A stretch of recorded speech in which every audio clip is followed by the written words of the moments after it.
हा हा चालतंय चालतंय. अरे भाऊ काय एवढं टेन्शन मध्ये बसलाय? दादा काय रे ऋषी? काय झालं हो दादा, लय टेन्शन मध्ये दिसतंय. काय नाही रे असंच. नाही दादा सांगा ना काय झालंय.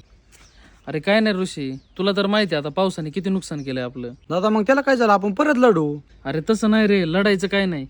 तुला तर माहिती आहे आपण श्यामरावला किती वेळा पैसे उसने दिले, तर त्याने तर आपल्याला कधी टायमिंगला नव्हते दिले. पण आज आपल्याला गरज पडल्यामुळं मग मी पण घेतले होते उसने पैसे. पण आज तो तो काय काय बोलला का तुम्हाला? बोलायचं नाही रे काय ऋषी. पण मला वाटलं आपले त्याच्यावर इतके वेळा उपकार झाले तर मग तो काय बोलायचा नाही पैशासाठी. पण तो आता अचानक पैसे मागायला लागलेला आहे. मग देऊन टाकायचे की त्याला. पैसे तर नाहीत ऋषी. पैसे होते ते संकेतच्या बहिणीचं लग्न होतं, तिथं मी उसने दिलेत त्यांना. हा का दादा, माझ्याकडे आहेत पैसे.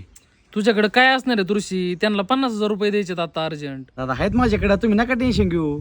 तुझ्याकडे कशाचे पैसे एवढे? अहो दादा, व्यवहार तुम्हीच करता, पण तुम्ही जे आम्हाला खर्चाय पैसे देता ना रवीला आणि मला, त्यातले आम्ही थोडे थोडे करून सासून ठेवल्यात. आता 60-70 हजार असते ते तुम्हाला मी देऊन टाकीन. अहो काय झालं दादा? न काय सांगता तुम्ही दोघं भावांनी आहे ना लय चांगली शिकवण घेतलेली रे. खरंच तुमच्यासारखे भाऊ सगळ्यांना मिळू.